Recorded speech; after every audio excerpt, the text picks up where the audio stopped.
if you had a Messiah that you would follow, but he died, then you would just go get another Messiah. In other words, the apostles were in the very rare position to know for a fact whether or not Christianity was true and based on a resurrection, or false and based on a lie. In other words, the debate topic is, does God exist, or does the soul exist? The debate topic is not, can I convince Matt Dillahunty that God exists, or can I convince Matt Dillahunty the soul exists? Because if you allow the skeptic to frame the debate in that way, well, of course you're going to lose, because at the end of the day, all he has to do is say, not convinced, and he wins. Which is kind of a shady tactic in my opinion. But when they try to combine those, they're really just confusing and conflating etymologies, definitions, and word games, which is why at the end of the day I say, call yourself what you want. If there is no God, here's what follows, and it's simply that. Keep it simple, stupid. Welcome, Eric. It's great to have this opportunity to talk to you. It's been long anticipated event as far as I'm concerned. Thank you for agreeing to join this conversation, and it's privilege for me personally to sort of have time and interact with yourself. I hugely respect all your work, and I think it's very beneficial to people who are interested in apologetics, people like myself, people who are still learning, and thank you for all you do. Okay, so it would be great maybe if you could tell us a little bit about yourself, just so we know who you are. Yeah, well, thanks for having me. It's an honor to be able to talk to you from across the pond, as I say. Yeah, my name is Eric Hernandez. I am the apologetics lead for the Baptist General Convention of Texas, which encompasses doing training events at churches or seminars, teaching others how to engage culture via apologetics and evangelism, and doing what 3 annual, what we call the Unapologetic Evangelism Conferences. And that has been just a real treat and blessing to be able to do that and support my family and be able to eat off of doing something like that. So God has been good. Brilliant. So as you probably know, I am subscribed to all your channels on your YouTube channel and Facebook, and I'm a great fan of your work. But if other people want to try and find you and subscribe to your Facebook page and YouTube page, where can they find you? Yeah, great question. Thanks for asking. They can just type in youtube.com/Eric Hernandez, and they can find my YouTube channel there where I post most, if not all, of my debates and other interviews that I've done, some commentary videos, or just responding to other things that have happened or objections that have been raised against certain topics or issues regarding God, consciousness, or the soul, and things of that nature. Brilliant. Now, the next question I wanted to ask you is actually reading some of your posts, because we've been Facebook friends for a couple of years now. There was a moment where I came across a young gentleman who I think might have passed away, who gave really glowing review of what you have done. Sort of you took him under your wings and trained him, and went to lots of other things. And obviously there's been a positive influence on your part on his life. But I was wondering what got yourself into apologetics, what got you interested, and why did you choose this particular path? Yeah, great question.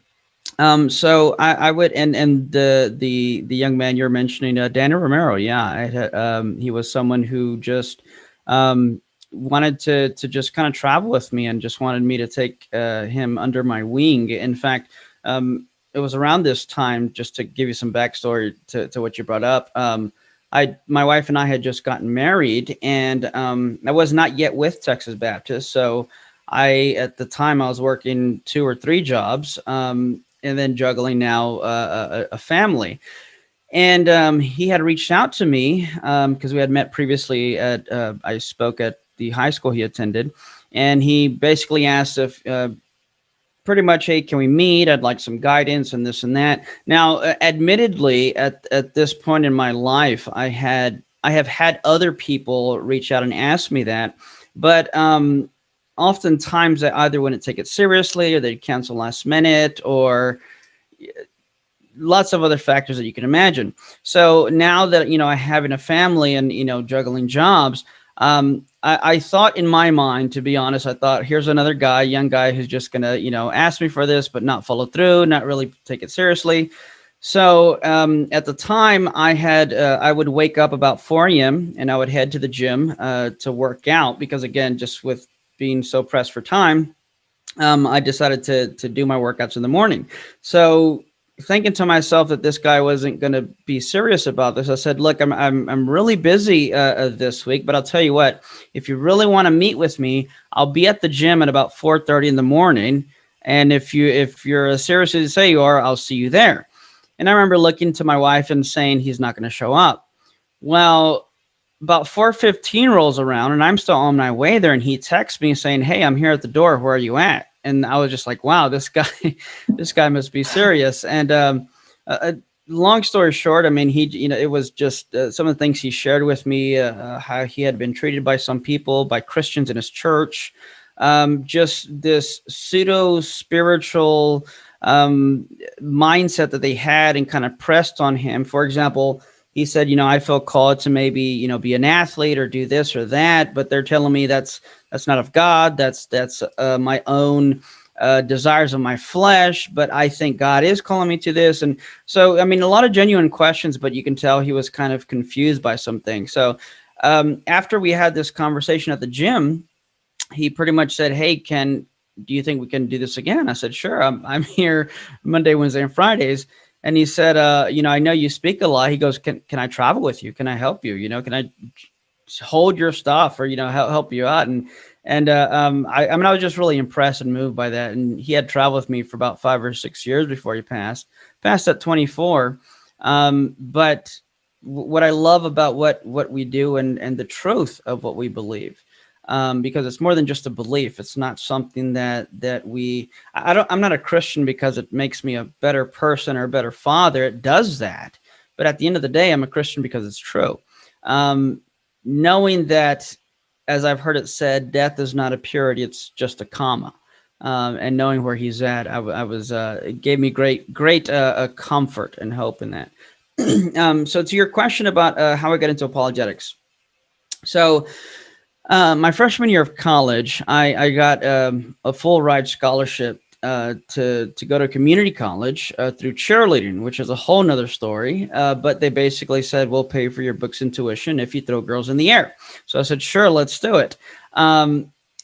As I was signing up to take some electives, I had to fill some electives with, some classes. And I thought, well, let me pick a class that I could probably skip. That would be kind of easy. It's my freshman year, first semester. And I saw this class in philosophy and I thought, I think I'll do that, because in my mind, philosophy was just giving your opinion on something, and I was good at making stuff up. So I thought I could probably skip this class a few times. Well, first week of class, my professor says, this week we're going to learn about something called the burden of proof. And the reason this was important and that stood out to me, because if you were to rewind so many months prior to this class, I remember one of my youth pastors saying that if anyone asked you to prove to them that God existed, all you had to do was to tell them, well, prove to me he doesn't. And I thought, well, that's brilliant. I'm going to put it in my back pocket and use it when I need it. Back to the class, my professor said, we're going to talk about what's called the burden of proof, which is basically the notion that if you make a claim to truth, you then bear the burden to prove or demonstrate the very thing that you claim is true. And then he said, as a random example, which I later found out was probably not a random example because he was an atheist, he said, if you're a Christian here today and you claim that God exists, then you now bear the burden of proof to show that he does exist. But if you tell the person asking you this question, prove to me he doesn't, you're going to commit the fallacy of shifting the burden of proof, because if you make the claim, you bear the burden. And when you said that, I felt like my house of cards just kind of collapsed. I felt like, well, there goes that. But I was really intrigued because I learned a lot. I was allowed to ask questions, which was a contrast to a few instances from some of my youth pastors who would tell me, at least on 2 instances, told me to stop asking questions, essentially. So I was, needless to say, I was hooked. You know, I was really just intrigued by this discipline. So the second semester rolls around, and I wanted to take another class in philosophy. And every one of my peers warned me that if I was going to take another class, not to take Professor Pena's class, because if I took his class, then I could lose my faith, because he was very condescending and antagonistic towards Christians. Well, this kind of excited me, not because I wanted to lose my faith, but because I knew in my mind that if Christianity was true, I needed to know why. Now, I didn't know what apologetics was just yet. I was just dipping my toes in the waters of philosophy, but I knew enough to know that if Christianity is true, I need to know why. But I also knew that if it wasn't true, I'd still like to know why, and perhaps this is the guy for the job. So here was the pivotal moment and day in class that really shifted what I wanted to do or where I was going and put me on the path that I am now. He walks into class and he takes his seat at the front at his desk, as he usually did when he would lecture.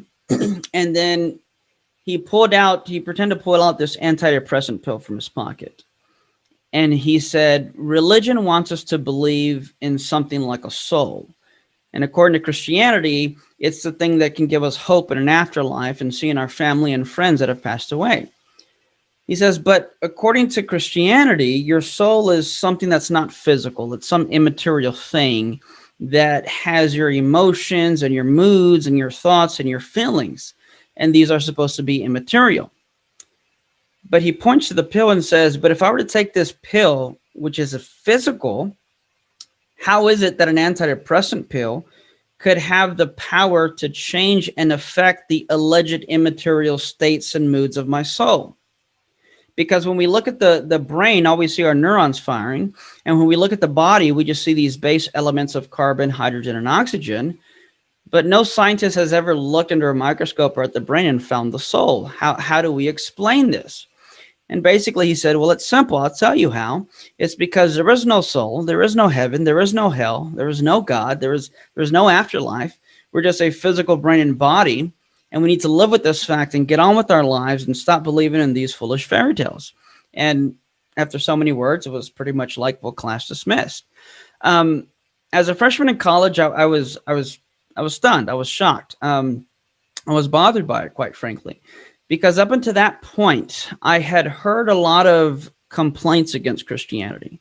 But they didn't amount to objections or refutations. For example, someone would say, well, I'm not a Christian, or I don't believe in God because Christians are hypocrites, or churches just want you for your money, or the Old Testament, this and that. But even if all those accusations were true, it wouldn't mean that God didn't exist or that Christianity was false.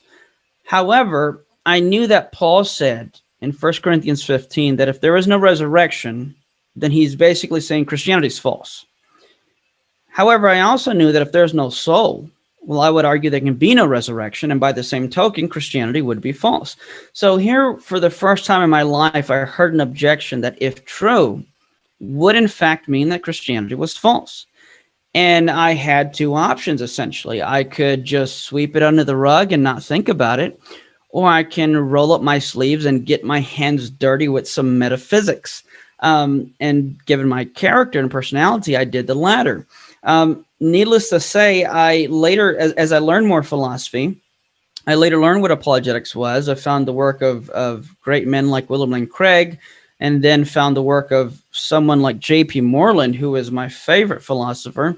And I saw that he did and specialized in work on the soul. In other words, I wasn't the first one to have to wrestle with this stuff, which was very comforting in and of itself.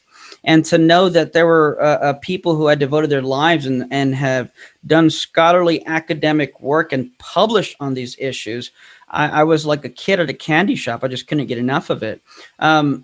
Interestingly, 5 years after I graduated from that community college, to keep the story brief, that professor ended up being my first opponent in a public one-on-one debate on the existence of God, which was really interesting. Sometime after that debate, I had approached him and I said, I know you're an atheist, so I don't know how you're going to take this, but I just really want to thank you for allowing God to use you the way he did in my life. Because if it weren't for you, I wouldn't be where I'm at now. And one last thing I'll say, that although it's funny to me, it's also sad. Because when I look back on my life and see how I got to where I am and the people that motivated or pushed me in this direction, I can't say that I got into apologetics because I was inspired or encouraged by some Christian or pastor or minister. In fact, that was the opposite at times. But rather, I was put on this path and got into apologetics because of two atheist philosophy professors. Because quite frankly, even if God wanted to use a Christian to influence me in this way, he couldn't, because there were none in my life who did. There's a verse that says, where Christ said that if you don't let them cry out, or if they don't cry out to me, these rocks will cry out. In my life, those two philosophy professors were the rocks that God used to cry out, because there were no other voices crying in that way. And I'm extremely grateful. And it's one of the reasons I'm a Molinist, because I believe that God knows exactly what to do and where to put us to accomplish his will and goal. Great, that's fantastic, excellent testimony. I think if we had more of those, I think for me personally, they work wonderful even as an argument for God. That's my personal opinion, I just want to say that how you structure your arguments are really fantastic. They work really well. There's so much content in them, and one of the first arguments I heard from yourself was actually argument for soul. And I wanted to kind of continue that, if that's okay with yourself. In particular, the existence of soul and how this could be used as an argument for the existence of God. So if you don't mind, that would be my next question. Yeah, absolutely. So quite a few things to say here, because typically if I'm doing a debate and I want to focus on the soul, typically these are debates concerning just that topic: does the soul exist? But to your question, how can this be used as an argument for God? Is a great question, because it takes another step and further explanation as to why it's relevant.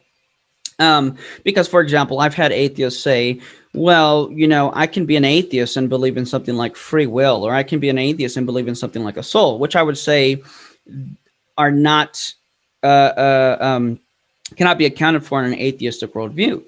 But my response is always, well, there's a difference between believing something as an atheist and believing something that is logically consistent within an atheist worldview. Those are two different questions. Now, a few years ago, I was in the process of writing a book, which I've put on the back burner, and I'm in the process of writing a different one for work that they've asked me to write, kind of like a beginner's guide, if you will, on witnessing to non-believers. But in the first book I mentioned, I was laying out an approach that basically goes as follows, to try and keep it brief. In philosophy, there's a field known as epistemology, which is a study of knowledge and beliefs. And what we know from there is that sometimes beliefs logically imply other beliefs. So we can say that sometimes belief A will imply belief B.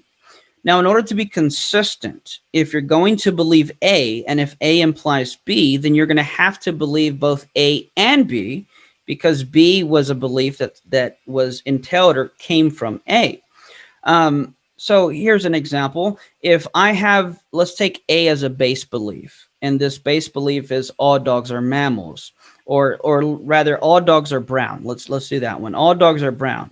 Well, if all dogs are brown, then that would imply a belief that the next dog I meet is going to be brown. However, if the next dog I meet is, let's say, gray or black, well, that has just disproven my belief B, that the next dog I'll meet will be brown, is false. And given that belief B came from A, it must follow that that base belief A was false as well. Now, when you get a number of these, they're called epistemic chains. Sometimes A implies B to C and so forth. But the same rule applies in that if a base belief somewhere down the chain implies a false belief, then that base belief, the belief that was entailed by that, was false as well. Now, with this in mind, when you look at the atheist worldview, I would say that the base belief is that there is no God. Setting definitions aside, I usually just say, if there is no God, what would that imply? Well, let's look at it this way. If there is no God, then the only way we can explain our existence is through Darwinian evolution via natural selection, which means there is no need for any supernatural immaterial entities to come into existence. Paul Churchland said, given the evolutionary account of our history, there is neither need nor room to fit any immaterial, non-physical substance or properties. Okay, so I would say if you're going to be an atheist, the most logically consistent position would be naturalism. Now, when you apply this naturalistic perspective to human beings, then you're going to get something like physicalism, which is a view that human beings are purely physical objects composed of physical properties and parts. So, that being said, if I can disprove, if you will, physicalism, then that would go back to disproving the beliefs that were implied from it all the way to atheism. Now, here's the interesting thing, is that in logic, you have something like the law of excluded middle, which is a view that something is either true or false. It's either or. So if belief A is false, then its negation must be true. So you have A, and then you have not A. If A is false, then not A is true. So if atheism is false, the belief there is no God, then not atheism is true, which is there is a God. So if you can show that an implication from the atheist worldview is false, then atheism would be false. And obviously, if atheism is false, then God must exist. Okay. That being said, as a quick foundation, I would say there's lots of ways to show that physicalism isn't true, or that naturalism isn't true, atheism isn't true. So when I give a case for the soul, I take a two-point approach, if you will. My first basic point is to demonstrate that consciousness is not physical. And then my second point is to argue that I am more than a brain and body, which leads to that I am a soul. Now, let me explain why, first of all. The reason it's those 2 points is, one, when we look at consciousness, we're essentially going to be looking at the states and properties of consciousness. And we know that when properties show up in the world, now what are properties? Those would be things like blueness or triangularity, those types of words, roundness, redness.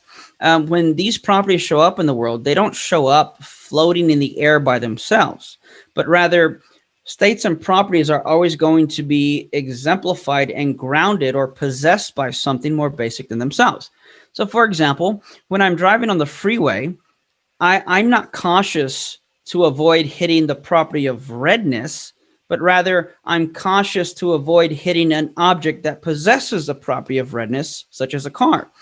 Now, once we establish that consciousness exists and we have these states and properties, then we have to ask the question, what is it that possesses these conscious states and properties?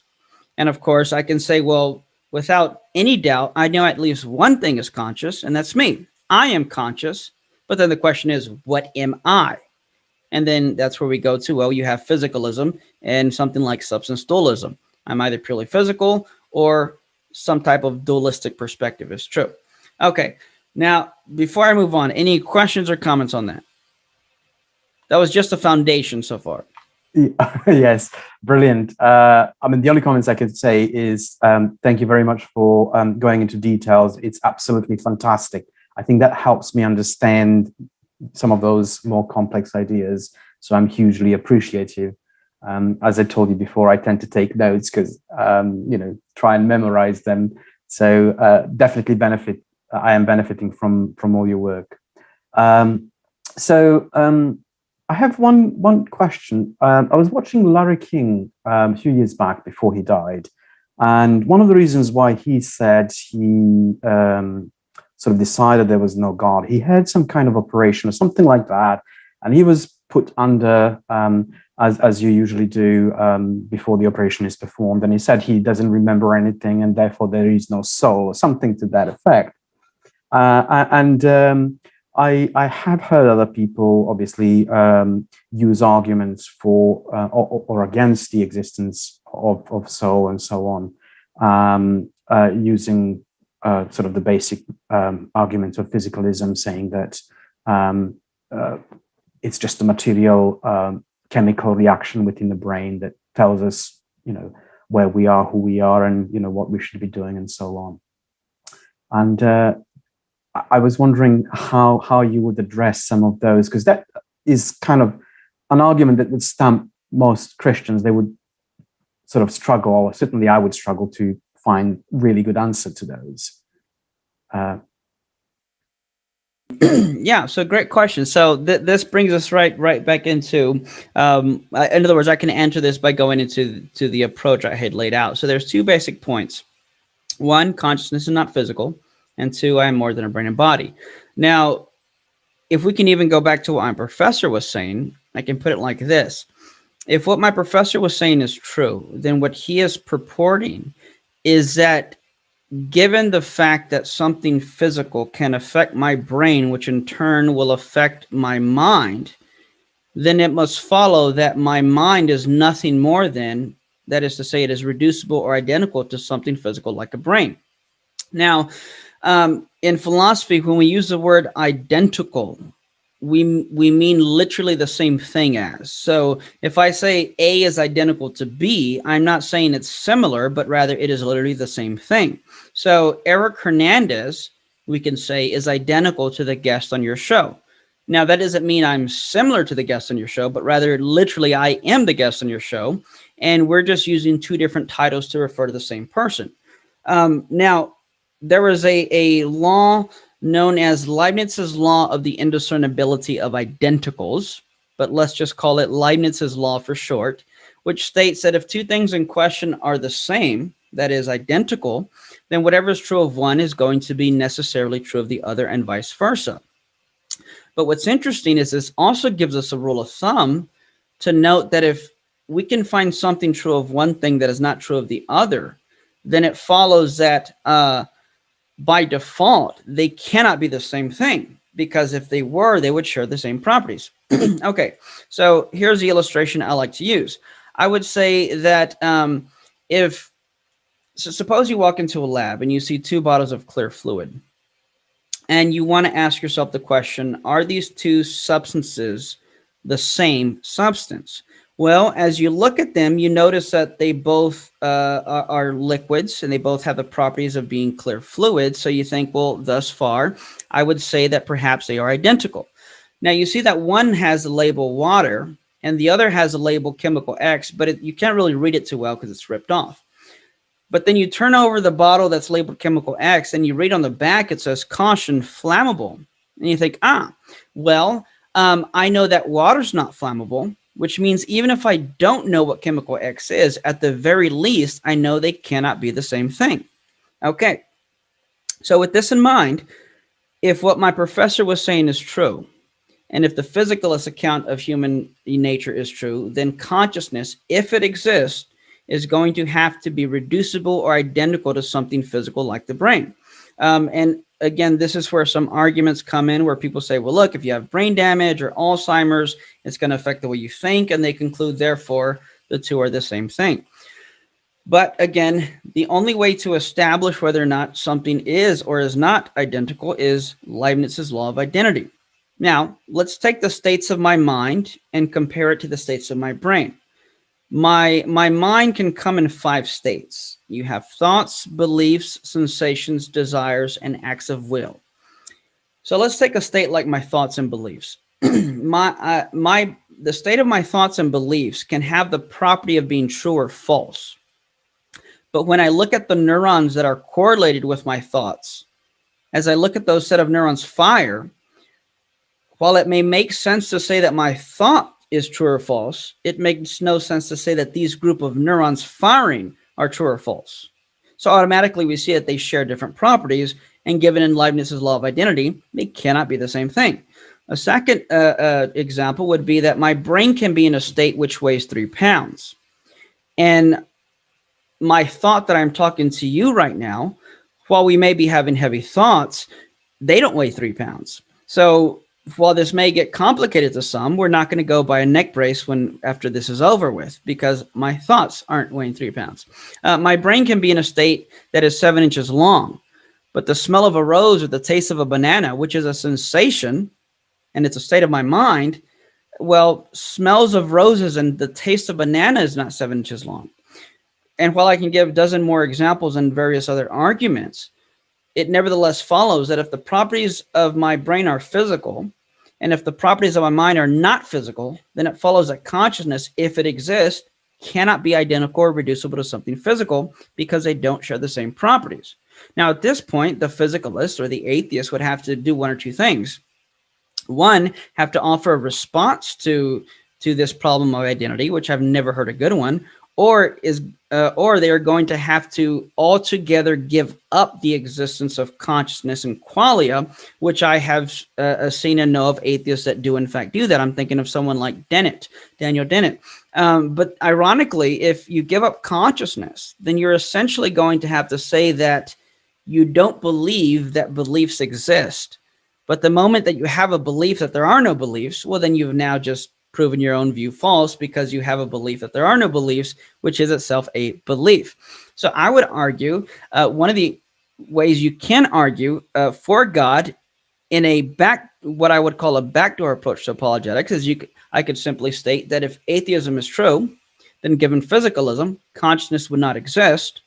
However, I am consciously aware of this argument, therefore consciousness exists, therefore atheism can't be true. Brilliant. Yeah, that's fantastic. I heard this argument before, and I just wanted to sort of check where you stand on this particular issue.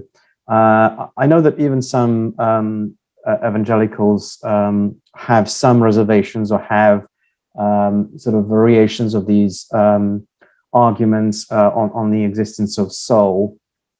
But one of those is called Christian mortalism, basically, which suggests that when you die, your soul is not aware of anything. It's like, as in the old days, people used to call it a soul sleep or something along those lines. I was wondering where you stand and why you hold to that particular view.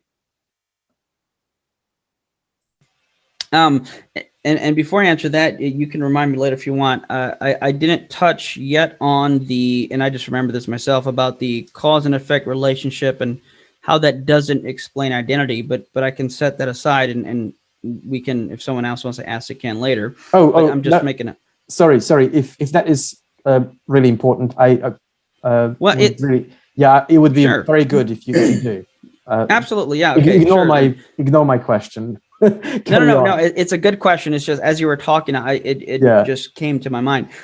So usually when I present what I just did, usually people already kind of get, okay, then consciousness can't be physical. But then there are still some people who say, well, okay, but how does that relate specifically to what your professor said? And initially, I'm basically showing that what my professor said can't be true because of this. But that may not necessarily, for some people, answer, okay, then how do we explain, or how are we to view this cause and effect or relationship dependency? And one thing I would say is, first and foremost, it's important to make a distinction and show that a cause and dependence relationship is not the same thing as identity. Here's what I mean by that. As I've already stated, identity means that two things in question share the same properties because they're using two different titles to refer to the same thing. Whereas a cause and dependence relationship automatically assumes and implicitly concedes that there are two things in question. So, for example, suppose that you have the world's greatest guitar player. We know that in order for him to convey his talent and music, he needs a properly working guitar.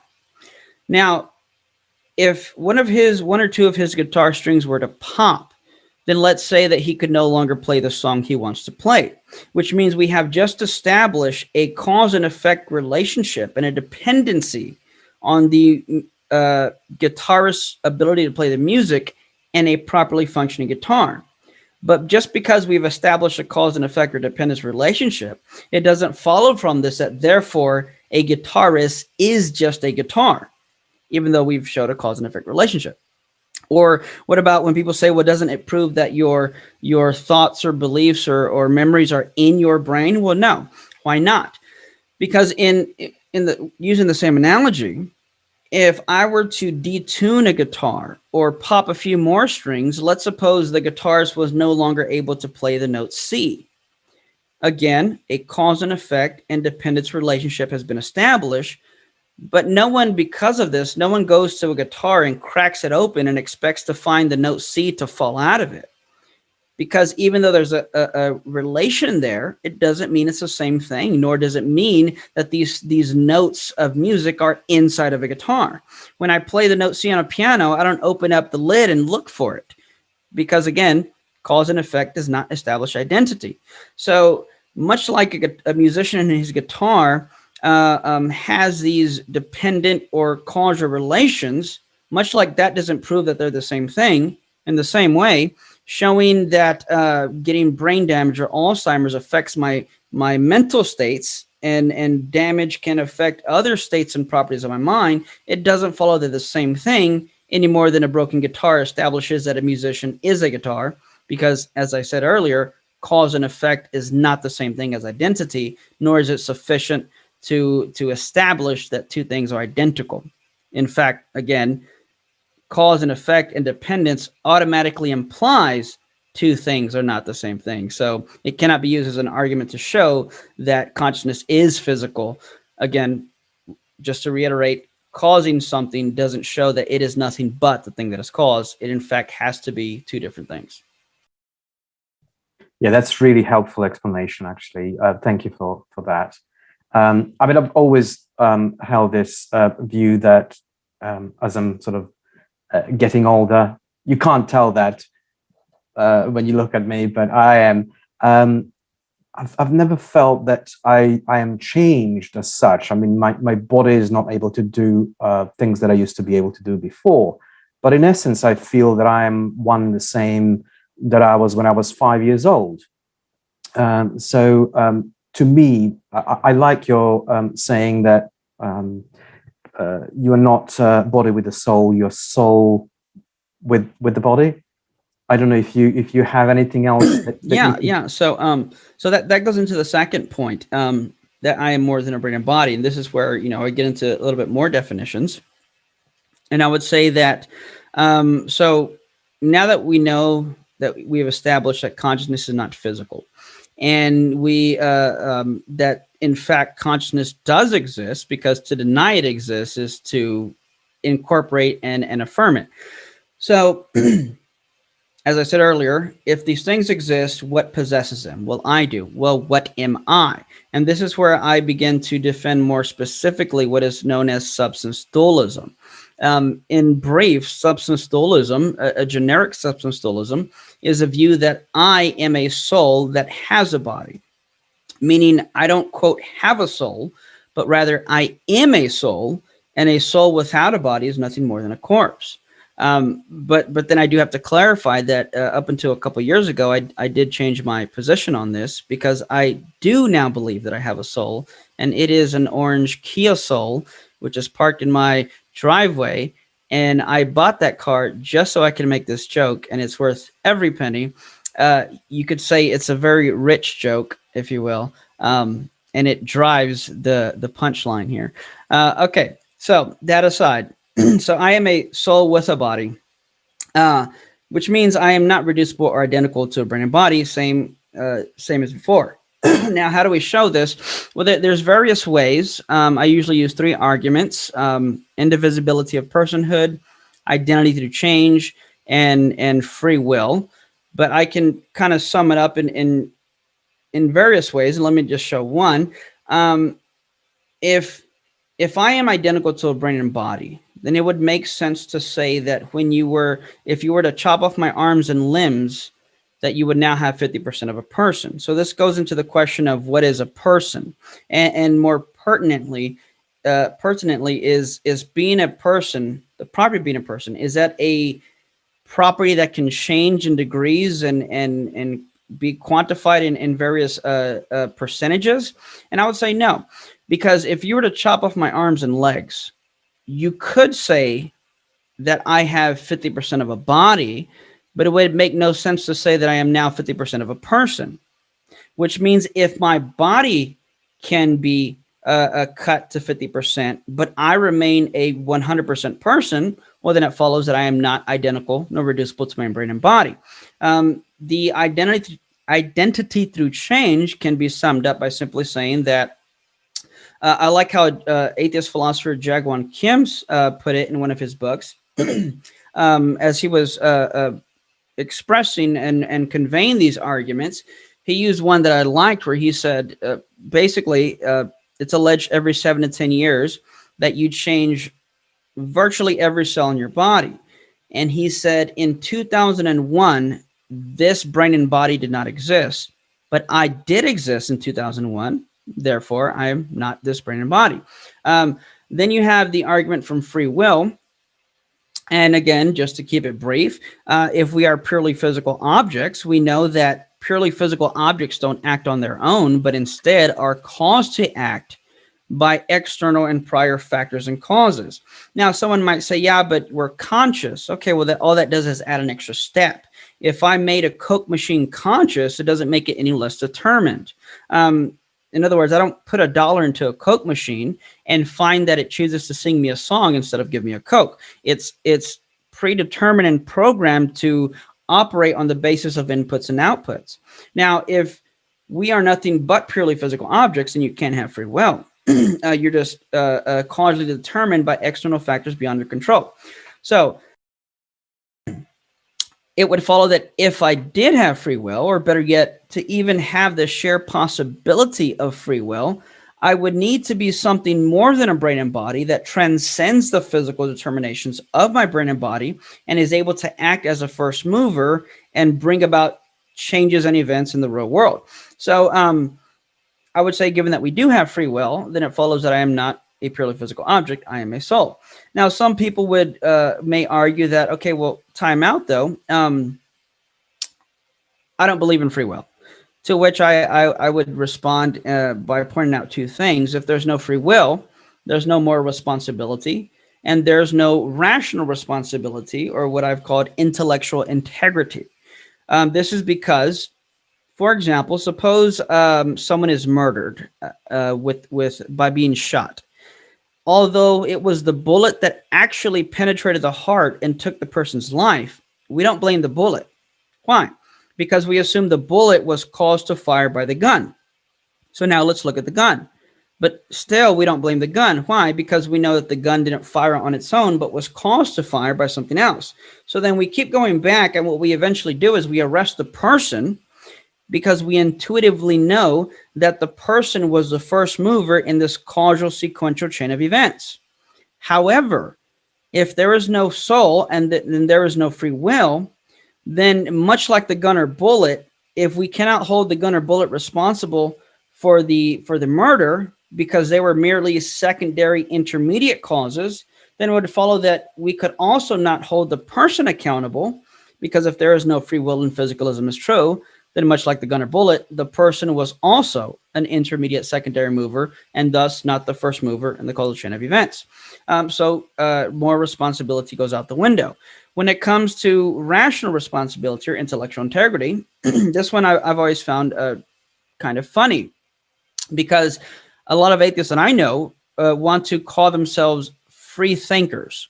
And by that, they mean that they are free from the shackles of religion and they are not brainwashed and they can think for themselves. And yet in the next breath, tell me that they don't believe free will exists. To which, of course, I ask, and did you freely come to believe that? And I've had atheists tell me, yes, I freely came to believe that I don't have free will. The irony, of course, is that if there is no free will, then you could never take intellectual credit for any of your beliefs, which means that ironically, some, not all, but some atheists will in a patronizing way, look down on believers and other Christians and think that they are intellectually superior to them. But like I said, ironically, if there is no free will, then the reason for you becoming an atheist is no more rational than the reason for which you have this religious nut yelling on the street corner, holding a sign saying the end is near. Both of you were determined to come to those beliefs, and neither one of you can take intellectual credit for your beliefs any more than you can take credit for the color of your eyes or the color of your hair. So if there is no soul and there's no free will, then you could never claim moral or rational responsibility for the truth of your beliefs, nor could you verify the truth of your beliefs. And I think this is important too.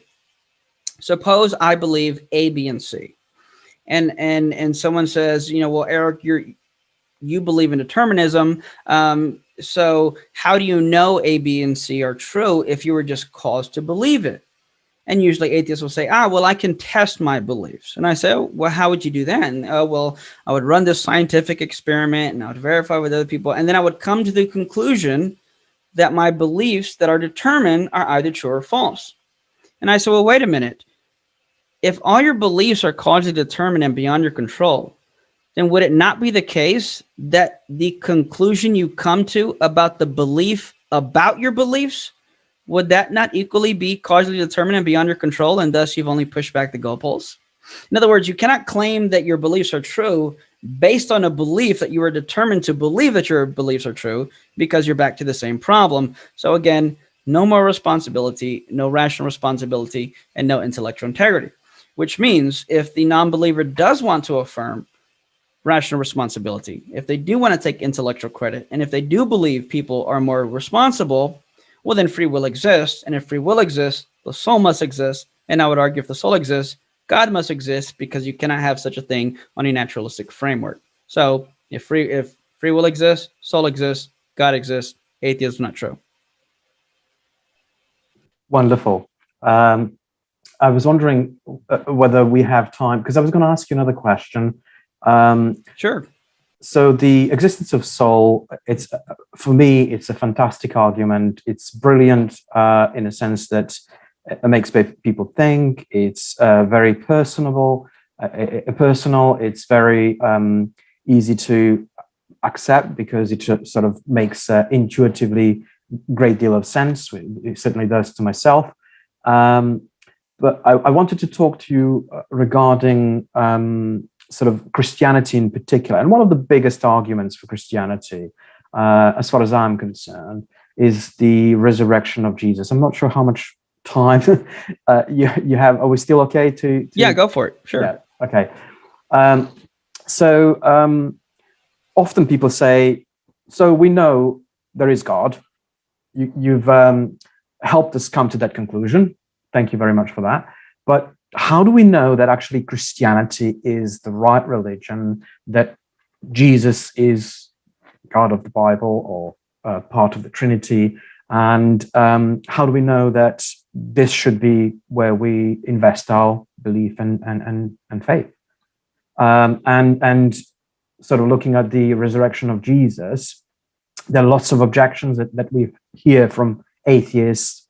For example, things like, well, the original story was not probably like that. There was some additions. As you go through time, more and more things are added, made to sound a little bit more marvelous. And actually, the body of Jesus might have been stolen, or Jesus didn't die on a cross, as some Muslims would claim, or the women went on to visit a wrong tomb during Easter Sunday, all that sort of stuff. So I was just wondering if you had something that you could share with us that could be used And again, I could be taking up notes and using in the future. Yeah, a few things. I'd say first, great books. Michael Lincona and Gary Habermas co-wrote a book on the resurrection. Lincona has a really thick, I don't know if I have it here with me, it may be in another room, really thick book on the resurrection. And Gary Habermas, and these are two of literally the world's leading scholars in the resurrection. Gary Habermas is in the process of writing his final project on the resurrection, and I believe last I heard he was up to over 5,000 pages or something like that. So, so needless to say, there has been a lot of ink spilled in defense of the resurrection, and great work has been done. So, a few things I would say. For those who may not be familiar with the case for the resurrection, there's various approaches, but essentially what you're going to do is present some key historical facts. And I'm giving you the really rundown nutshell version, and basically say, here are historical facts. What is the best explanation for them? And we look at the various competing hypotheses and see which one checks off the list, if you will, of all the criteria needed for a good historical explanation. You have things like explanatory scope. Does it explain all the facts that we can have a relatively high degree of confidence that these facts are historically accurate? And then, is this hypothesis, does it cause us to unnecessarily believe things that wouldn't fit the time? Like if I believe that, someone 100 years ago had a CD player or, something like that. Well, now I have to believe in something like either time travel or that, this person had this technology. In other words, I have to come up with beliefs for which I have no basis for other than trying to save my hypothesis. Okay. Now, various people have offered a number of facts. I know you can. There's something as little as 12, and then even as little as 3. There's no necessary perfect number or amount. It's just whatever a person feels comfortable with that we can say again has a high degree of historical confidence that these things in fact did happen. My light went out there. Let me fix that really quick. It's going to bug me. Okay, so. So three that I've used that I like to use would be something like an empty tomb or the fact that he was crucified, the post-mortem appearances, Christ appearing to people after they died, and the origin of the Christian faith, how the reason for which it spread. Now, at this point, if you're talking to someone, they can do one or two things. They can either provide a hypothesis to try and, well, I guess 3 things can be done here. They can provide a hypothesis to what best explains these facts, or you can show how the resurrection explains these facts, or they can object to the very principle that these are indeed historically documented facts that we can have a high degree of confidence that these happen. If that latter occurs, and you can show how historians, what criteria or rules of thumb they use to look at something and see whether or not this thing is in fact historically reliable. And you have things like the criteria of embarrassment, which is basically that if I'm going to write something or make something up about myself, or even if I don't make it up, I am going to want to portray myself in the best light possible. Meaning, if I say something that would hurt my character or testimony, then chances are that's going to be true because there is no reason for which I would make that up. Of course, all things being equal. So, like, let's say if being a minister working with Texas Baptists, if I were to one day say, you know what, guys, I don't believe in God anymore. Well, if I said that, that would be a big loss or a big blow, if you will, to everything I've done in the past. Meaning, if I were to one day say that, chances are I'm not making it up for fun. It's probably because I really believe or mean it. Enemy attestation, same thing. If I'm writing a book about myself, then you would expect me to say great things about me. Like, that's expected. However, if one of my enemies, let's say some atheist I've debated that just doesn't like me, if he said, you know what, I can't stand Eric Hernandez, he's annoying, he smirks too much, he's too sarcastic, but you know what, hey, he dresses nice. Well, then, given that an enemy of mine, so to speak, is saying something positive about me, then we can say chances are that is historically reliable, because there is no reason for someone who is opposed to you to say something positive, meaning that if they do, we can take it to the bank. This is good history. Okay. Now, what you were asking or talking about was the other thing I mentioned, and that was people proposing hypotheses to try and explain the facts, because quite frankly, these are historical facts that cry out for an explanation. And I think the sheer fact that there are competing explanations shows that indeed we have to somehow explain these facts. And how can we do this without God? At least that's what the secular community would have to do. Now, let's take something like you mentioned. The body was stolen, I think is one thing you mentioned. Okay, well, let's say the body was stolen. Would that explain all the facts? Well, the three I mentioned were the empty tomb, post-mortem appearances, and then the origin of the Christian faith. It would explain the empty tomb. Like, okay, it explained, like, if, in other words, if we grant someone stole the body, then we can say, in all fairness, sure, that would explain the empty tomb. But what about the post-mortem appearances? An empty tomb wouldn't automatically entail that there are post-mortem appearances. Now, someone can say, okay, but okay, they hallucinated because they were grieving, because they missed their savior, et cetera, which would be historically inaccurate. That wouldn't even be something that, put it this way, back then, if you had a Messiah that you would follow, but he died, then you would just go get another Messiah. You wouldn't mourn him and try to keep following him after death. In other words, this has happened before, prior to Jesus, but when that Messiah that they followed died, well, then you'd go find a new one. Also, people who were strongly devoted to these alleged messiahs or teachers or rabbis, after they died, they would have a yearly celebration at their tomb to honor them. We find no record of the disciples doing this for Jesus. Now, we know that they sincerely followed him. Then why wouldn't they do this at his tomb every year? Well, perhaps because they believed he wasn't dead anymore. He had risen. Okay, so it doesn't explain the post-mortem appearances. And then even if I were to grant, is what I was getting at, even if I were to grant, okay, his disciples missed him and they had these hallucinations, which is not even, it's anachronistic to begin with historically, but let's go with that. Well, now, not only do you have to deal with those, but now you also have to deal with the fact that enemies of Jesus claim to have seen him. Skeptics claim to have seen him. Paul, who would kill Christians, he didn't feel guilty about this. He actually said he saw himself as blameless. He became a Christian. And if you were to ask him why, he says, well, because the risen Lord appeared to me. Same thing with James, the brother of Jesus.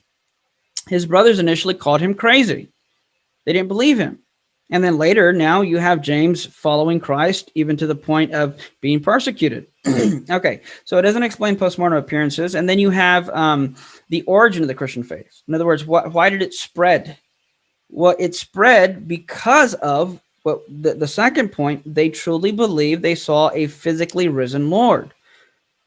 Now, if the tomb was empty, stolen body explains it. Doesn't explain the postmortem appearances, but then even again the origin and spread of the Christian faith. They were willing to die for their faith, and many of them did. Now, someone might say, yeah, but Eric, I mean, people die for their beliefs all the time. And they'll point to the terrorist attacks on 9/11 at New York and the Twin Towers. And they'll say these Muslims died for what they believe, but you don't use that as evidence for Islam. And I would say they're correct. I don't. But here's the difference. It's one thing to make up a belief or a lie and convince someone else, and that person dies for what they believe to be true. But it's another thing altogether for me to die for something that I know is not true and that I know that I've made up. In other words, the apostles were in the very rare position to know for a fact whether or not Christianity was true and based on a resurrection or false and based on a lie. As it's been said, liars don't make good martyrs. So if they were lying, they would have been the ones to show that, wait a minute, time out. Yeah, hey, just joking, guys. I made it up. But they didn't. We have no evidence that they did. We do have evidence of some of them that did go to their death because of this. Now, some people would say, well, not all of them. Well, sure, but one, that doesn't mean they didn't. All that means is that we don't have sufficient historical evidence to show that they did. For example, I have a brother who lives about 7 hours from where I live in Texas, and someone could tell me, hey, yesterday your brother went to the store and bought a gallon of milk. Now, if I were to go to his house right now and I don't see the gallon of milk, does it mean that he didn't buy it? No. Perhaps he bought it for someone else. Perhaps he dropped it on the way, to his car and it burst. Point is, something can be historically true even if we don't have the sufficient evidence to say with a relatively high degree of confidence that it happened. So that being said, a charitable person would say, okay, we do have evidence for these apostles who died as martyrs. For these other ones, we have a few maybe implicit documents, but we're not sure. But hey, all is fair. So again, when you look at any other hypothesis someone is going to give you, you're going to see a few things. Either it doesn't explain all the facts, or if it does explain all the facts, well, now we have something that's messing with one of the criteria, such as now you're having to make up beliefs that weren't established. So if someone says, well, an alien stole his body, well, not only do you now have to show how an alien stole his body, now you have to show that aliens exist and how you know they exist. Now, someone might say, but aren't you doing that with God? And to some extent, I would say, sure. Yeah.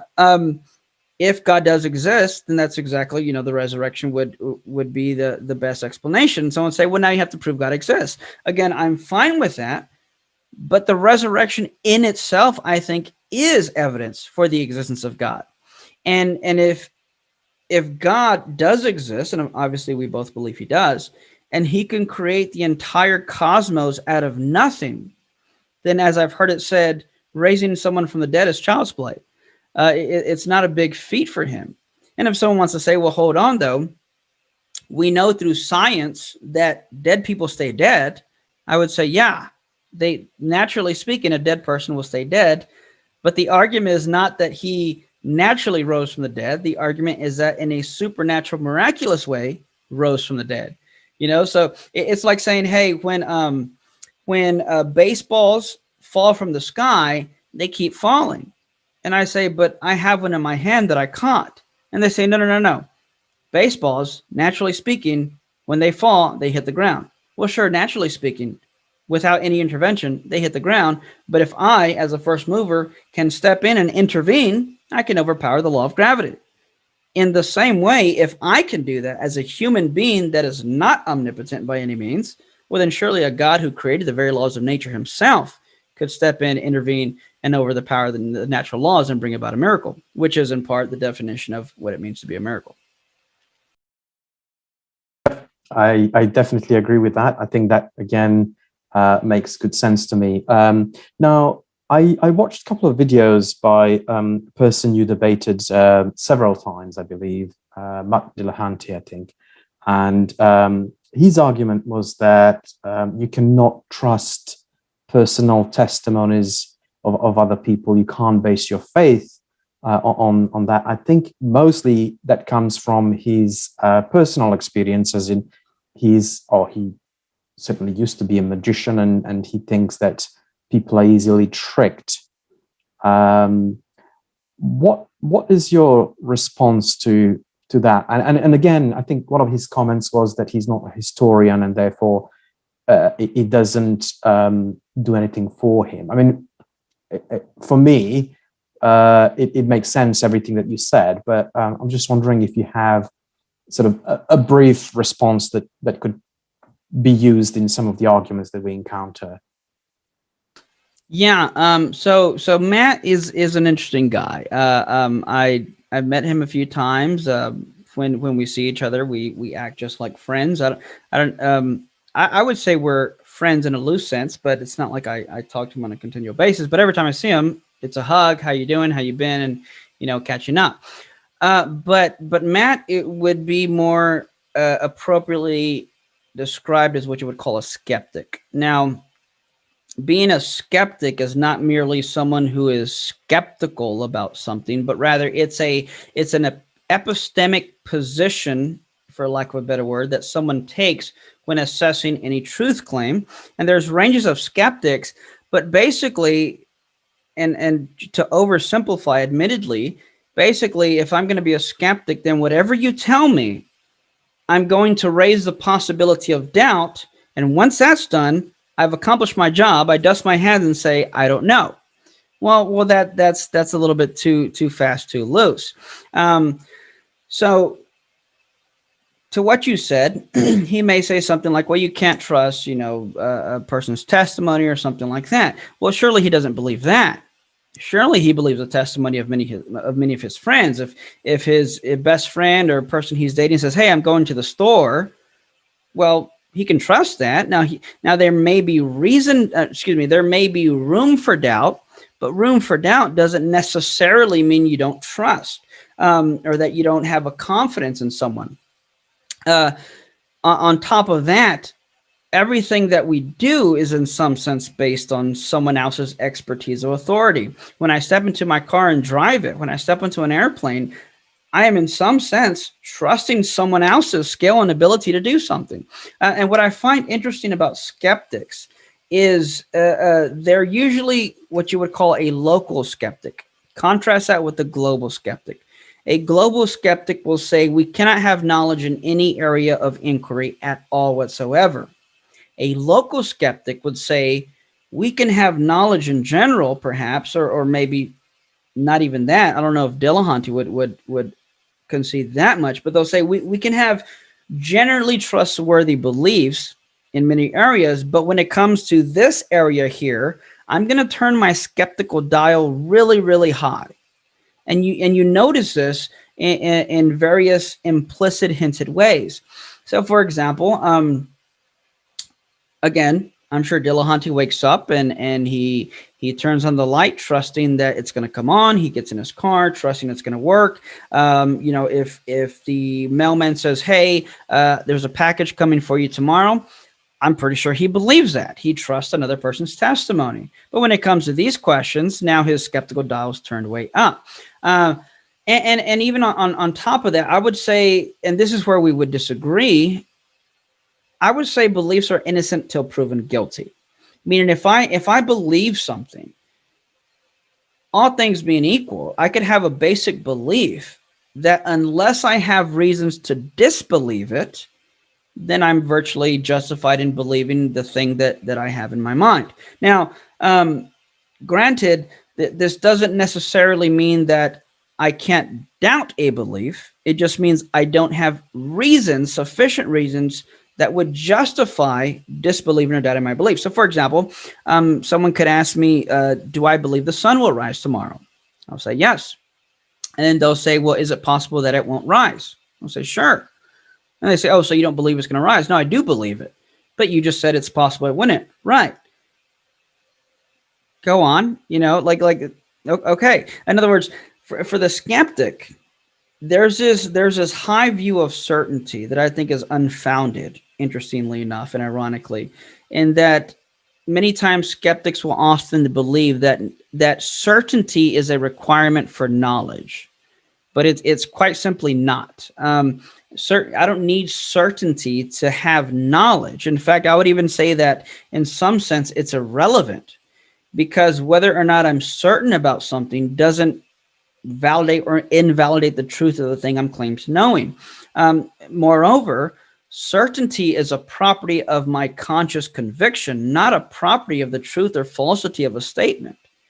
I can be certainly right or certainly wrong, and either way, certainty doesn't do anything for it. But for the skeptic, if you don't have certainty, you can't have knowledge. So I think there is a big misstep in the whole skeptical epistemic approach to begin with. So with this high degree of certainty, with the skeptical dial raised up, I think most of the objections, or I wouldn't even call them objections, most of the complaints someone like Dillahunty may have towards these things are not really objections, they're just complaints.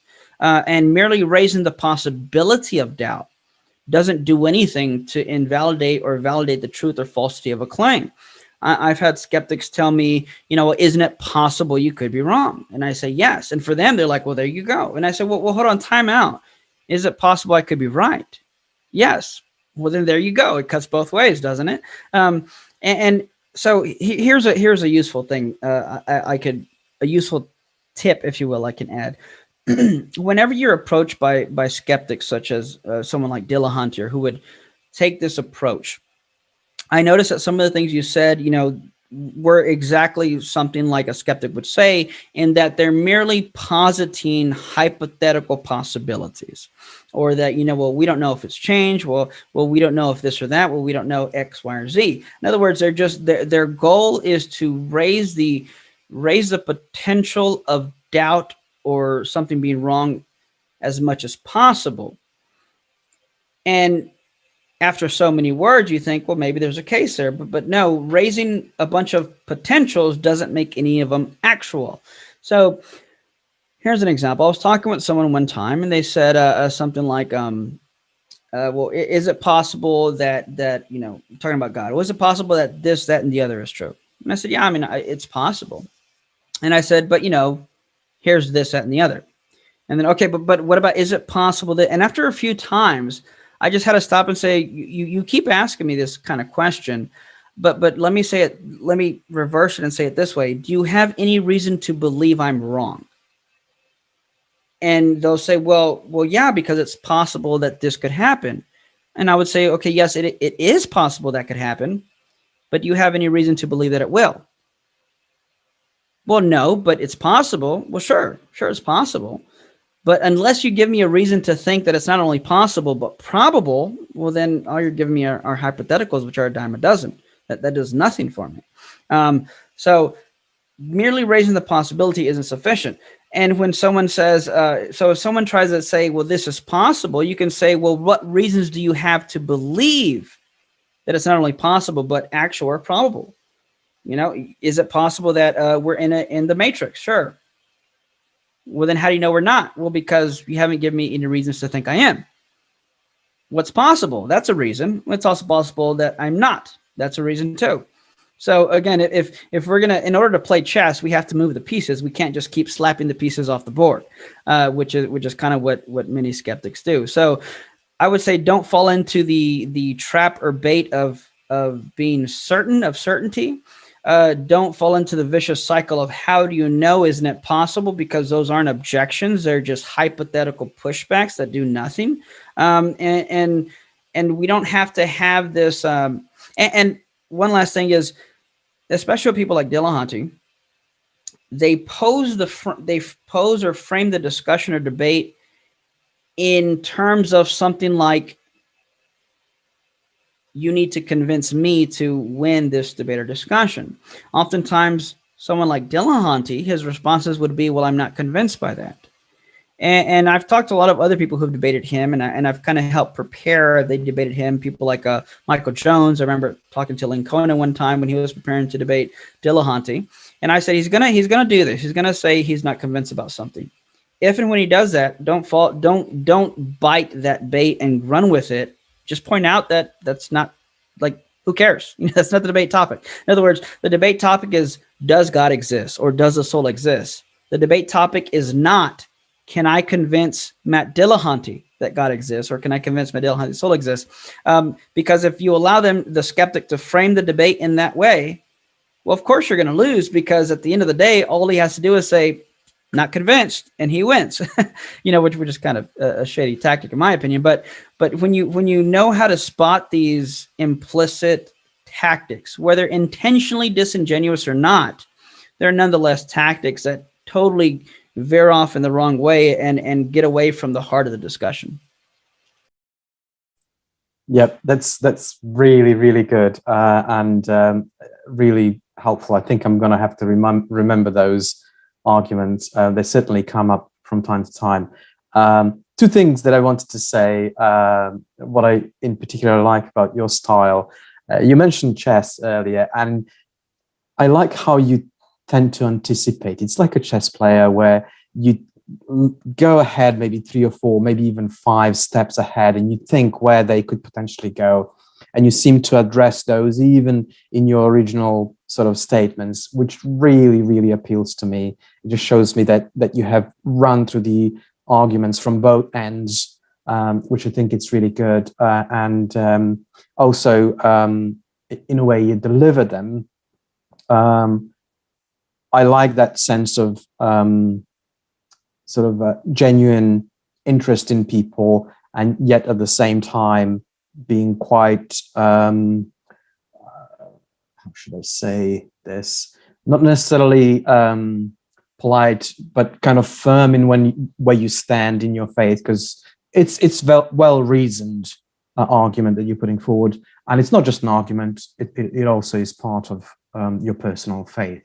So I was wondering, have you got any particular advice for people who are looking to start building, looking to analyze some of the existing arguments and so on, what they could potentially do to develop their arguments if they want to try and evangelize other people and use apologetics as a means for evangelism? Yeah, great question. I would say a few things. Before answering the question, maybe some advice to anyone who's looking to engage and incorporate apologetics into their evangelism. And one of the first things I would say is keep the main thing the main thing. For example, I've had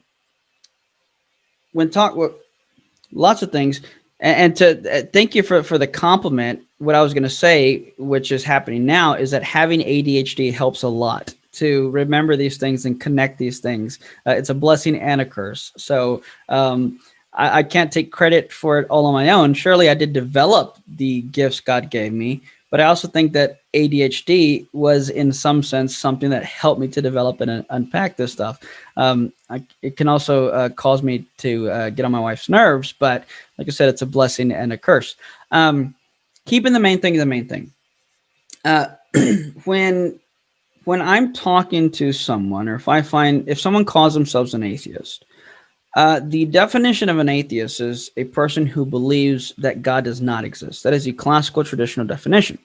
So when someone says I'm an atheist, the first thing I do is to ask the question, what reasons do you have for believing that God does not exist? In other words, the burden of proof is not something that only applies to the Christian. It's something that applies to anyone making a truth claim. So if someone makes a truth claim, you have every right to press their feet to the fire and have them bear the burden of proof. So if an atheist will say something like, "Oh, all the arguments for God are rubbish," I say, "Prove it." And they say, "Well, no, they're rubbish. Prove it. You just made a truth claim. Prove it." Or they'll say there is no, God doesn't exist. Prove it. Well, I believe there's no God because there's no evidence. No. Rewind. You said that God does not exist. You have to prove that. And you can't say that my lack of evidence proves there is no God. Because it's another thing some people say, well, there's no evidence. I say, well, how does that prove there's no God? I have no evidence right now that my brother in Texas, 7 hours south of Texas, I have no evidence that he went to the store yesterday. But does it mean that therefore he didn't go to the store? No, of course not. So if you're going to make a truth claim, you either prove it, and if you can't prove it, take back the statement, please. I'm not arguing, I'm not debating, I'm just having them adequately bear the burden of proof. So I'll say, what reason do you have for not believing in God? Remember, keep the main thing the main thing. Some will say, well, because the Bible's full of errors. And I say, well, I disagree, but let's suppose that's true. How would a Bible full of errors prove there's no God? And they might say, what do you mean? And say, okay, well, follow me here. If, let's suppose the Christian God did exist. Did he exist prior to the Bible being written? And they might say, but I don't believe in God. I say, no, I understand that, but follow me here. If the Christian God did exist, would he have existed prior to the Bible being written? And they say, well, yeah, if he existed. Okay, good. Which means that if he did exist, and if he existed prior to the Bible being written, then how does an alleged Bible full of contradictions all of a sudden make him cease to exist if he does? Well, obviously it doesn't. Again, so far I haven't given arguments. I haven't presented a case. I'm just asking them, why do you believe what you do? Just as they would ask us. It's a fair question. And if they give responses that are not directly answering the question, I point it out in a respectful, loving way. Okay. Now, that being said, keep the main thing, because at the end of the day, we're saved by and through the death and resurrection of Jesus Christ, which means two things have to be true for Christianity to be true. God exists, obviously, as a prerequisite, and Jesus was raised from the dead. He was took on the punishment for our sins. So if I have 5 minutes or 10 minutes or a taxi car ride with a non-believer and atheist, I'm not going to talk about the age of the earth. I'm not going to talk about evolution and creation. I'm not going to talk about whether or not the Bible is inerrant or reliable. While all of those topics may have their place and have some importance and relevance to certain doctrines within Christianity, neither are sufficient to establish the opportunity for salvation. And as I've always told people, everyone is going to go into the afterlife with false beliefs. So we might as well help them get into heaven with false beliefs than go to hell with false beliefs. So don't bother with the peripheral, non-central issues. You don't want to, like Willem and Craig says, you don't want to make the bar so high for people to cross and become, believers and followers of Christ. You want to make it as low as biblically possible, of course. That way there's no stumbling blocks unnecessarily put before them before they give their lives to Christ.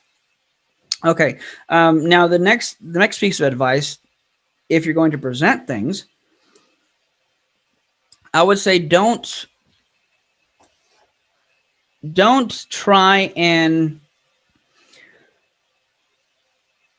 I'll put it the easiest way I know how. Don't jump into a public online debate if you've only read one book or two, and or if you've only barely familiarized yourself with the arguments. In other words, I've seen people who have either done public debates or tried to talk to someone using an argument maybe they just heard or they're barely familiar with. I'm not saying it's a bad thing, but here's what I'm getting at.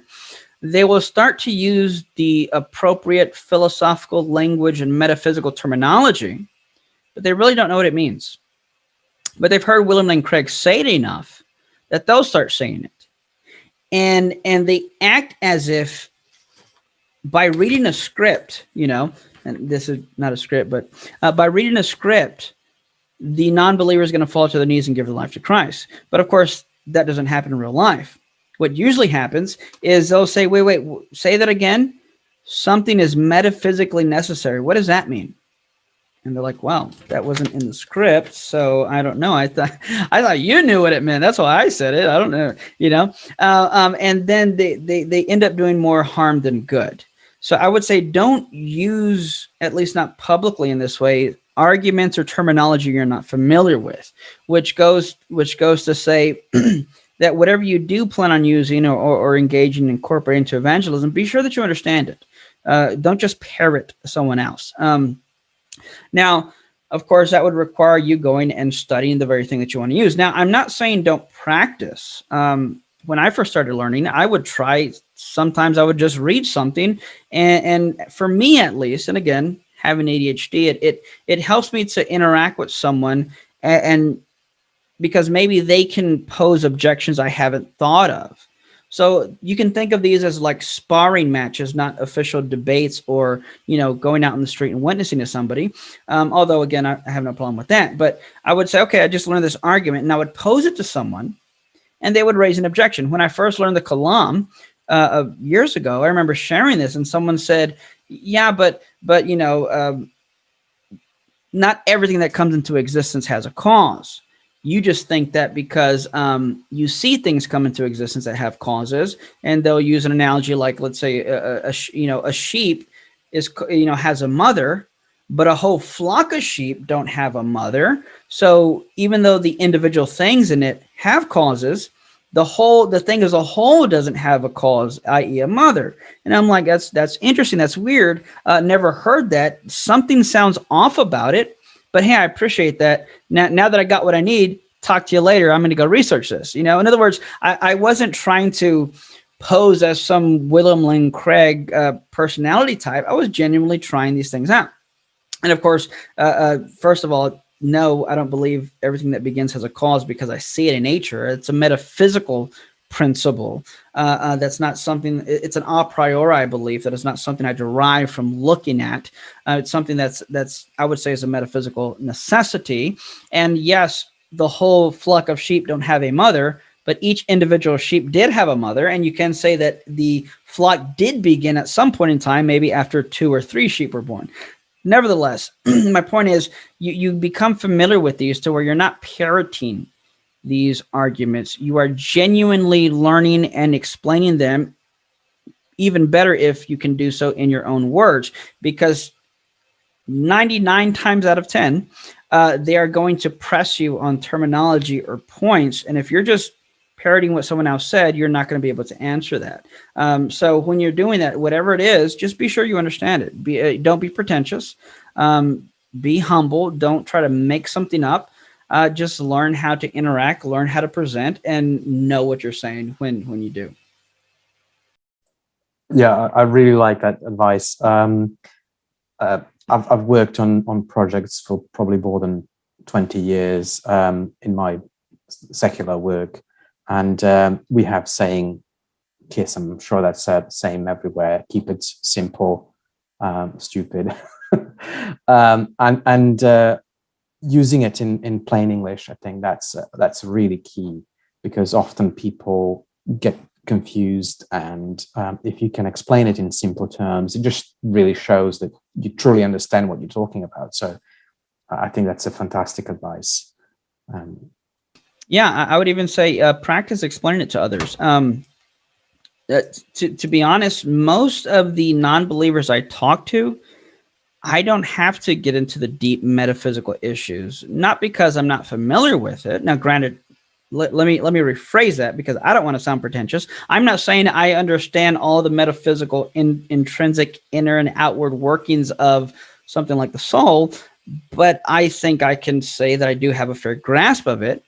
But what I'm getting at is I don't have to explain the intricate details regarding the metaphysics of a substance and ontology and how these things relate in logical priority and things of that nature, the relation of part to wholes and aggregates. I can explain it in simple terms, and depending on who I'm talking to, I can get as deep as I need to go. But again, it's only because I have understood it. Now, I'm not saying you have to go get a degree in this stuff before you can use it. I don't. But I'm saying understand it enough to where you're comfortable not only presenting it, but getting some feedback and pushback from it. And a great way to do this is to explain it to someone. Explain it, pretend you were explaining it to your grandmother or to your 12-year-old brother or sister, whatever the case is. And even try to do this with an adult. And then say, hey, was that clear? And they'll say, what did you mean by this? Or I don't know what you meant by this. Because especially if you've done this for some time, the words will become so familiar to you that you'll forget what it felt like when you first learned them. So if I go up to someone and say, hey, what do you think are the metaphysically necessary attributes when it comes to the essence of human nature? Someone's gonna, what did you say? Now I understand what I said because I'm familiarized myself with this, but others won't. So, when you talk to someone else, who's not weird like us or hasn't, studied this stuff as much as us, it will show you how to better communicate. Also, I would advise that when you're studying a position, don't just study what you believe to be true. I encourage you, study what the other people have said and know how to respond to them. And that doesn't mean you have to read the entire book by someone. You can read excerpts of the relevant chapters. I've picked up Sam Harris's book on free will, and I've read relevant chapters. I've looked into Dennett's work and read some of his stuff. John Sorrell has some interesting takes on the soul and whatnot, and I've at least familiarized myself enough to where I could tell you roughly what they believe. And not only do you want to know both sides, you want to make sure that your opponent has done this as well. And here's why. And here's why this is very, in my opinion, very useful. I learned this from hearing Moreland, and I've incorporated this myself in a debate I had with Tom Jump. He said something like, there are no good arguments for the soul. They're all ridiculous. I'm paraphrasing. And as I've learned before, don't let someone get away with saying something like that. So I said, oh, okay, well, given that you've studied this stuff, or you say this with such confidence, I can only imagine you've studied it. So you take out your pen and you give it a loud little click, and you say, what are the, can you give me the top 3 arguments that you think are the best ones out there? And can you give me your responses to them, please? And he said something like, I don't remember. It was so long ago. I said, oh, okay. All right, fair enough. Well, how about, well, surely you've written, you've read books on this, as confident as you are. Can you give me the top maybe 2 or 3 books on this topic from either side, physicalist or dualist, whatever. Oh, you can't. Oh, huh. And he says something like, well, I don't think I've read a book. I think I've seen some videos. Oh, okay, interesting. Well, okay, sure. Hey, fine. Okay, how about this? Can you give me the top 3 scholars that have written on this subject and why you disagree and what their positions are? And if you can, why you disagree with them? I don't know if I know of any scholars who do it, because it's all ridiculous. No, okay, hold on. It's fine that you say that. But if you can't name scholars, you can't name books, and you can't name arguments, and yet you're so confident that there are no good arguments or evidence for it, I'm beginning to wonder how seriously I should take you right now. Because if you ask me, what are the top books written on the subject, I can name them. Who are the top people? I can name them. What are the top arguments for and against? I can name them. I'm not bragging. I'm saying that if I'm going to stand up and be so adamant and confident about something, I'm going to be sure to do my homework.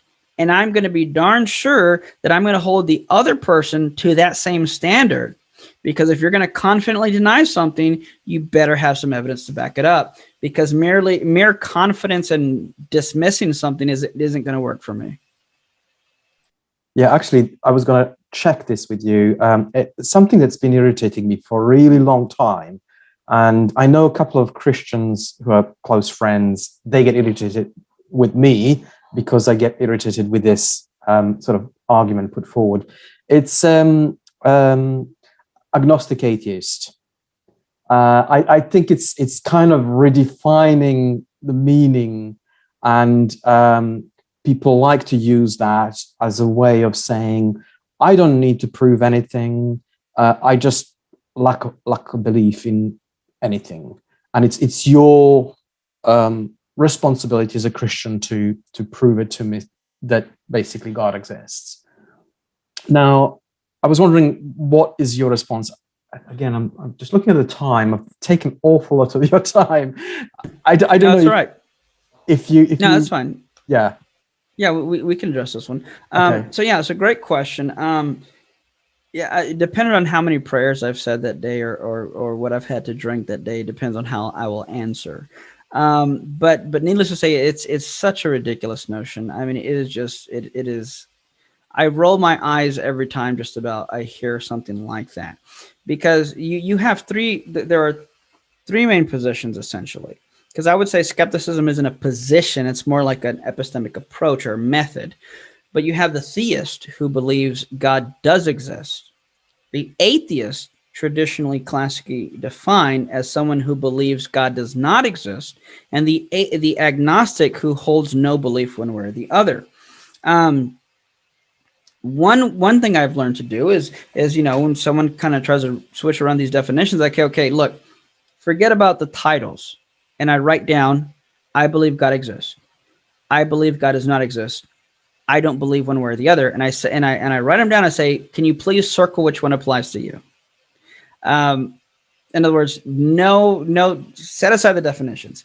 Just as simple as that. Which circle the one that applies to you? And they might say, well, I'm an atheist agnostic. I said, those definitions aren't here. Just circle the one that applies to you. That's all I want. And we can call yourself what you want. In other words, while I think it can be relevant to discuss definitions, at the end of the day, I don't care what you call yourself. I want to know what you believe. Now, that's probably the main thing I would do. And I would say, look, if that's fine, if you want to call yourself that, but just know that when I say the word atheist, this is what I mean by it. Just so we can be on the same page. You can disagree with the definition, but I'm just letting you know what I mean. And sometimes I'll just either not use the title, or I will clarify every time I use it. Like I'll say, so that means if atheism is true, that is the belief there's no God. In other words, I'm just clarifying that. But if we're gonna, I guess to kind of get into the weeds of this, so all these three positions revolve around beliefs. There's a lot of objections I've heard to why people call themselves atheist agnostics, but quite frankly, an atheist believes there is no God. An agnostic holds no belief one way or the other. So it makes no sense to say that I don't believe God exists and I don't hold a position one way or the other. That's a contradiction. Now, oftentimes, there's a number of things they'll do, but they'll say something like, well, agnostic means without knowledge. So I don't believe God exists, but I'm not saying I know there's no God. And I say, no, let's stop playing that game. And maybe they're not playing a game. Maybe they truly believe this, which is just they're misinformed. I'll put it that way, because basically if you look at the etymology of agnostic, it is without knowledge, just like an atheist is theist, without theist, God. But if we're going to go strict etymology, then an atheist isn't someone who believes there's no God. It's just a person that is without God. So that would be really odd to say, I believe God exists, but I'm an atheist. Well, that's a bit confusing. In the same way, the agnostic isn't necessarily saying, I don't know there's no God. It's still a belief, because, again, if we're going to be strict etymology, agnostic is without knowledge, which would mean agnosticism isn't even a question of God or no God. It's a question of knowledge or no knowledge. So if you're going to be agnostic, are you telling me you don't have any knowledge at all? No, of course not. In other words, it means something. Moreover, agnosticism, we could say agnosticism is not so much saying I don't know if God exists, but rather I don't have sufficient knowledge to come to a belief on whether or not God exists. It's still about belief. So theist, I believe God exists. Atheist, I believe God does not exist. Agnostic, I don't have sufficient knowledge to make a belief one way or the other. So yeah, when they try to combine those, they're really just confusing and conflating etymologies, definitions, and word games, which is why at the end of the day I say, call yourself what you want. If there is no God, here's what follows. And it's simply that. I try not to quarrel too much over definitions, because, again, atheism, schmatheism, call it what you want. We're looking at truth, not necessarily at what you believe or don't believe or claim to know. Let's just look at what are the facts of reality. Fantastic. That's brilliant. So before I take any more of your time, I have just one more question that I would like to ask. And it's basically this. If I wanted to go and learn more on, say, certain subjects, particularly apologetics, where could I go? Or maybe good books that you would recommend, material that I could look up, anything like that that could help us expand our knowledge and learn more. Are you familiar with the book Philosophical Foundations for a Christian Worldview? No, sorry. Let me grab it.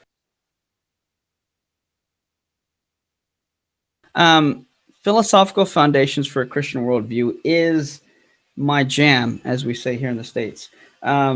This is the first edition, written by my two favorite philosophers and theologians, Moreland and Craig. In fact, again, this is the first edition. I think it got in 2012, signed by both of them. Shameless name drop there. And this is the updated edition. Does have some extra stuff and content, but this for me is like the Bible of philosophy and apologetics, for Christian philosophy and apologetics. It covers all the major fields of philosophy relevant to theology and Christianity, and provides almost an exhaustive, if not a surface level exhaustive view of various positions within certain relevant fields and disciplines. And I have read some of these chapters many times over. And if you would, if you even, where it's like falling apart, and if you even looked at, I just also taking notes like crazy, especially in some areas that like on substance dualism, soul, stuff like that. Lots of great stuff in here that I would highly recommend. There are some chapters I haven't read, and I've owned this book for maybe 8 years now. One, I don't like to read. That's also in part because of my ADHD, but it's also because I've read other chapters over and over, or have gone back to glean from certain things. And then the updated edition came out. So then I'm rereading some other chapters and seeing what's added and whatnot.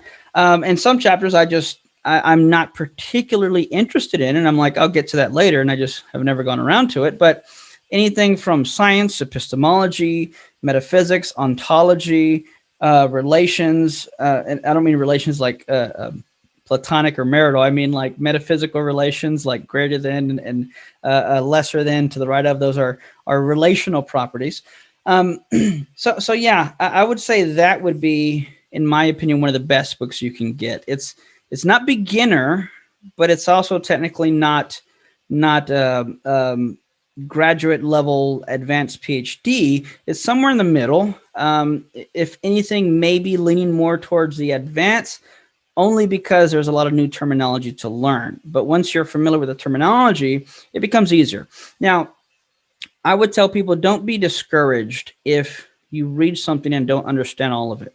I've heard Moreland say, if you can read something and understand about 15% of it, then you're doing pretty good. If you can understand 30% of it, you're doing really good. But his point is, don't expect to pick up something new and understand all of it. Read it the first time through, and if you get 10, 15%, that's great.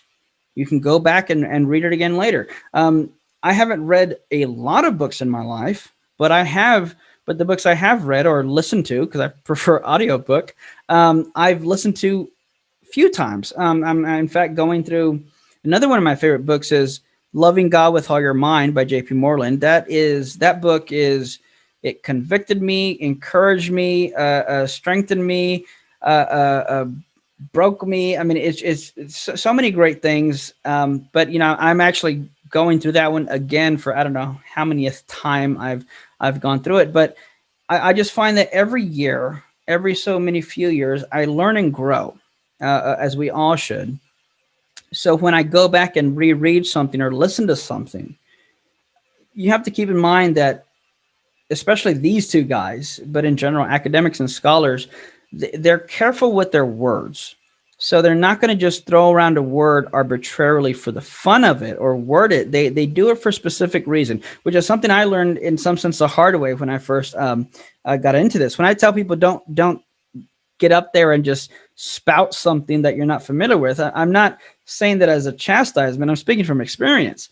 And I learned that when Craig or Moreland say something like, therefore, necessarily, he's not just using words to fill in the gaps of his sentences, necessarily is a technical term in metaphysics that basically means it's impossible for this not to be the case, right? So he's not adding emphasis of like this is really really true. He's meaning something particular by it. So when I go back and read books I've read or go back and chapters I've read in studies, I find that I'm understanding them and able to grasp them in a far much deeper and better way. So yeah, that this book is definitely one I would recommend. Loving God with All Your Mind by Moreland. Frank Turek's book, I Don't Have Enough Faith to Be an Atheist, along with Stealing from God. I think those are good beginner level books. And I'm not saying one's better than the other. And I don't say beginner as a derogatory term. I think even Frank would say that as well. I'm just saying, depending on where you're at, I would say this is the best bet. My favorite, something a more beginner level would be one of Turek's book I mentioned.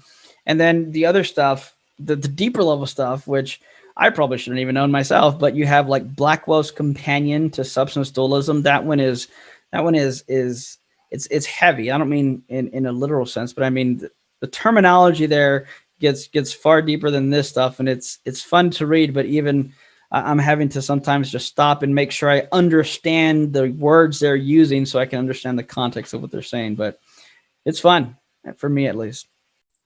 Yes, definitely agree. I think I own a couple of books by J.P. Moreland, and you're right. I have to read the same chapter 5 times before it actually start fully not fully, as you say, 15% of that to start sinking in. But I'm glad I'm not the only one. Clearly, yeah, and to be fair too, or maybe to clarify, when I say I go back and read them, I don't mean like although I do go back and read sometimes, but it's not always to understand. Sometimes, again, having ADHD, sometimes I'll go through a couple pages and I'm like, what did I just read? I wasn't paying attention, and I have to go back and do that. That can be really frustrating because even with audio sometimes, I kid you not, my drive to work is about 30 minutes. And from the time I got in my car to the time I got home in those 30 minutes, I had only listened to about 3 to 5 minutes of an audio podcast because I kept replaying it over and over. It was a long day because I wasn't paying attention to what I was saying. But even if I don't understand something, I will push through and just keep reading until I've reached the end. And then if needed, I'll go back because sometimes later on what's said kind of elaborates or unpacks better what was previously mentioned or said. So I try to take it all in at once. And then sometimes I'll take it all in. I'll put the book down for a few months, maybe a couple years. Then I'll come back to it and try it again. And that's what I mean in going back and rereading chapters or passages or books. Brilliant. I would just like to sort of thank you for all your time and all your effort. It's been absolute privilege, and I'd like to ask you one more thing. I'm doing Columbo now, aren't I? We both believe this is a spiritual sort of warfare that we are involved with, and I was going to ask you, would you mind sort of concluding this session in prayer, and particularly praying for people that like to get involved in apologetics and who would benefit from sessions like this, if that's okay. Absolutely. I would love to. Let's go to the Lord in prayer. Father, we thank you, Lord, for just who you are and what you're doing. I thank you, Lord, that you've given us this technology to be able to communicate in this way. And I pray, Lord, for those listening, for those that will listen, for those that are listening to this after it's been recorded. I pray, Lord, that you would speak to their hearts and minds, Father. I pray that you would bring about a healthy sense of conviction to their consciousness, in that we don't do this simply because it makes us happy, because quite frankly, for many it doesn't, as you know, but we do this because it's true. And I pray that you would give believers around the world a conviction for standing up and presenting who you are and the work of Christ as something that is true and knowable. I pray you would raise up leaders all across the world, Lord, in the States, in the UK, and that, Father, that we would just have such a hunger and desire for you that we would want to reach any and everyone we could. I pray for understanding. I pray for wisdom. I pray for discernment. And I pray that your Spirit would guide them, Lord, in what they study and what they read and what they seek out, Lord, to look into and begin to just really dive into some of this material, Father. I pray that you would call people, Lord, that you would make them uncomfortable in a healthy way to the point that they would want to learn more and know more about you, Father. And in doing so, even perhaps taking up the mantle of an apologetic ministry and just making a difference for your kingdom. I thank you, Lord, for my brother David. I thank you that you've put this desire in his heart. I thank you that you've placed him in my life. I thank you that he is a brother in Christ that I can co-labor with. And I thank you for his passion, Father, and his recognition that these kind of things are needed in our culture and day and age, Father. And I ask that you would bless him, his family, that you would continue to mold and shape him, that you would sharpen his mind, sharpen his discernment, and help him bring to remembrance the things that he's learned over the years and help him connect the dots in much deeper and profound ways, Lord, all for your kingdom and for your glory. We pray this in Jesus' name. Amen. Amen, indeed. It's, again, great privilege. And I just want to thank you for all the work that you put in and tirelessly work with people across the globe. It's beneficial to myself. And I've been trying to study this subject for years, and I'm clearly still learning, still novice. Just big thank you. The honor and pleasure is mine. I am still learning myself. I sometimes people say you're smart, and I say no. I just make stuff up, and if you don't know what I'm talking about, then I can make up whatever I want, and you wouldn't know the difference. But no, it is. I tell people we are one body and many members. For whatever reason, sometimes some believers will try to object to what I do between us. Sometimes I think it's either intimidation or an excuse as to why they haven't done apologetics. But regardless of the reason, I tell people, look, being an apologist, it doesn't mean I'm better than you or less than you. I tell them just look at it as a different member of the body. In fact, I'm an evangelist, and I consider myself in some sense a missionary. Because when you think of missionaries, we typically think of someone we send to a part of the world that we cannot reach. And as I was talking to one business Christian entrepreneur who was, won't go into the story, but was kind of, how can I say this in a Christian nice way, who was kind of being condescending and patronizing to what I did. I said, look, in a few weeks, I'm going to go on this atheist radio show for 3 hours. When he asks you X, Y, and Z, what would you say? And he pretty much said, I don't know. And he says, well, I guess I wouldn't go on there. I said, right, but I will. So you can, whether you support me or not, I'm going because it's a place that you cannot go. And that's fine. You know, we're one body, many members. You may be a hand. I may be a foot. I smell sometimes. That's okay. But we can work together and help each other out. Iron sharpens iron, and we are here to encourage and work together. So thank you. Oh, absolutely. Thank you. And thank you for equipping the body of Christ. So hugely grateful.